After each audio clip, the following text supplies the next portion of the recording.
जय श्री राम। बिमल बंस यहु अनुचित एकु, बंधु बिहाई बड़े ही अभिषेकु। प्रभु सप्रेम पछितानि सुहाई, हरहु भगत मन की कुटिलाई। श्री रामचरितमानस अयोध्या कांड चल रहा है और श्री राम जी को रात तिलक देने की घोषणा हो चुकी है, तैयारी चल रही है। तो रामचंद्र जी कहते हैं कि उनको जब बताया गया कि कल आपका अभिषेक है, नियम संयम से रहना, तो बोलते हैं कि एक साथ में चारों भाइयों का जन्म हुआ, यज्ञोपवीत साथ में हुआ, कंछेदन साथ में हुआ, मुंडन साथ में हुआ, विवाह साथ में हुआ, तो ये राज तिलक मुझे अकेला क्यों? तो बिमल बंस यह अनुचित एकु, बंधु बिहाई बड़े ही अभिषेकु। तो इस पर निर्मल वंश में यही एक अनुचित बात हो रही है कि और सब भाइयों को छोड़कर राजाभिषेक एक बड़े का ही मेरा ही होता है। तुलसीदास जी कहते हैं कि हे प्रभु, श्री रामचंद्र जी का ये सुंदर प्रेम पूर्ण पछतावा भक्तों के मन की कुटिलता को हरण करेगा। जय श्री राम। सभी लोग लाइक कमेंट प्लीज कर देना। दोहा संख्या 10। तेहि अवसर आए लखन मगन प्रेम आनंद, सन्माने प्रिय बचन कही रघुकुल कैरो चंद। सो तुम जानहु अंतर्यामी, पूरवहु मोर मनोरथ स्वामी। ये अयोध्या कांड का 10वां दोहा है। उसी समय प्रेम और आनंद में मग्न लक्ष्मण जी आए। रघुकुल रूपी कुमुद के खिलाने वाले चंद्रमा श्री रामचंद्र जी के प्रिय वचन कहकर उनका सम्मान किया। बाजने विविध विधाना, पुर प्रमोद नहीं जाई बखाना। भरत आगमन सकल मनामही, आवहु बेगी नयन फल पामही। बहुत प्रकार के बाजे बज रहे हैं, नगर के अतिशय आनंद का वर्णन नहीं हो सकता है। सब लोग भरत जी का आगमन मना रहे हैं और कह रहे हैं कि वे शीघ्र आवें और राजाभिषेक का उत्सव देखकर नेत्रों का फल प्राप्त करें। हाट बाट कर गली अथाई, कहीं परस पर लोग लुगाई। काली लगन भली के तिक बारा, पूजिए विधि अभिलाषु हमारा। बाजार रास्ते पर गली और चबूतरों पर जहां तहां पुरुष और स्त्री आपस में ही यही कहते हैं कि कल वो शुभ लगन मुहूर्त कितने समय है जब विधाता हमारी अभिलाषा पूरी करेंगे। कनक सिंहासन शीय समेता, बैठ ही राम होई चित चेता। सकल कहीं कब को हुई है काली, बिघन मना वही देव कुचाली।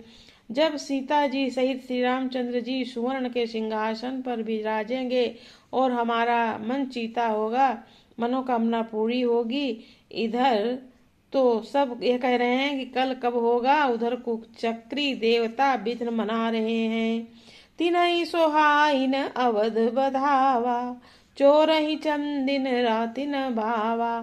शारद बोली विनय सुर करही, बारही बार पाई लय परही। उन्हें देवताओं को अवध के बधावे नहीं सुहाते, जैसे चोर को चांदनी रात नहीं भाती। सरस्वती जी को बुलाकर देवता विनय कर रहे हैं और बार बार उनके पैरों को पकड़कर उन पर गिरते हैं। देवता लोग सोच रहे हैं राजा अगर राम जी राजा बन गए तो ये हमारे लोगों का क्या होगा, जिसके लिए हम लोगों ने प्रार्थना की थी।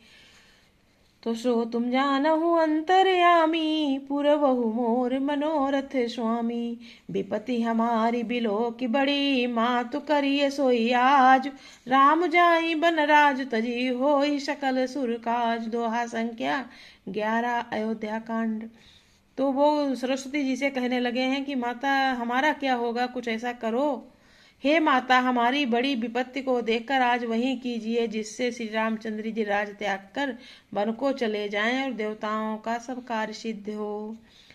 सुनी सुर विनय ठाड़ी पछताती, भयो सरोज विपन हिमराती। देखी देव पुनि कहाई निहोरी, मातु तो ही नहीं थोरी अखोरी। देवताओं की विनती सुनकर सरस्वती जी खड़ी खड़ी पछता रही हैं। हाथ में कमलवन के लिए हेमंत ऋतु रात हुई। उन्हें इस प्रकार पछताते देखकर देवता फिर विनय करके कहने लगे, हे माता, इसमें आपको जरा भी दोष न लगेगा। विस्मय हरस रहित कुल राऊ, तुम जानहु सब राम प्रभाऊ। जीव कर्म बस सुख दुख भागी, जाइए अवध देव हित लागी। श्री रघुनाथ जी विषाद और हर्ष से रहित हैं। आप तो श्री रामचंद्र जी के सब प्रभाव को जानती ही हैं। जीव अपने कर्म बस ही दुख सुख भागी होता है। अतएव देवताओं के हित के लिए आप अयोध्या जाइए। बार बार गई चरण सकोची, चली विचारी विबुध मति पोची। ऊंच निवासु नीच कर तूती, देख न सकहीं पराई विभूति। बार बार चरण पकड़कर देवताओं ने सरस्वती को संकोच में डाल दिया। तब वो विचार कर बोली चली कि देवताओं की बुद्धि ओछी है, इनका निवास तो ऊंचा है पर इनकी करनी नीची है। ये दूसरों का ऐश्वर्य नहीं देख सकते। हे सरस्वती जी कह रही हैं, आग लुकाज विचारी बहोरी, करी है चाह कुशल कभी मोरी। हरसि हृदय दशरथ पुर आई, जनुग्रह दशा दुसह दुखदाई। परंतु आगे के काम का विचार करके श्री राम जी के बन जाने से राक्षसों का वध होगा, जिससे सारा जगत सुखी हो जाएगा। चतुर कवि श्री रामचंद्र जी के वनवास के चरित्रों का वर्णन करने के लिए मेरी चाह कामना करेंगे। ऐसा विचार कर सरस्वती हृदय में हर्षित होकर दशरथ जी की पूरी अयोध्या में आई, मानो दुसह दुख देने वाली कोई ग्रह दशा आई हो।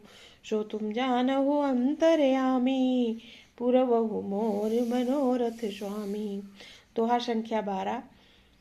नाम मंथरा मंदमती, चेरी कैकेयी केरी। अजस अजस पेटारी, ताहि करी गई गिरा मति फेरी। दोहा संख्या 12। तो अब सरस्वती जी जो हैं इस पर मंथरा पर अपनी चाल चल दी हैं। आगे कल पढ़ेंगे। आप लोग लाइक कमेंट करना। और ऐसे ही होता है, कभी कभी किसी के घर में भी कोई ऐसा कोई शब्द बोल देता है तो लगता है मेरा हितकारी है, लेकिन वो हितकारी नहीं होता, कष्टदारी होता है।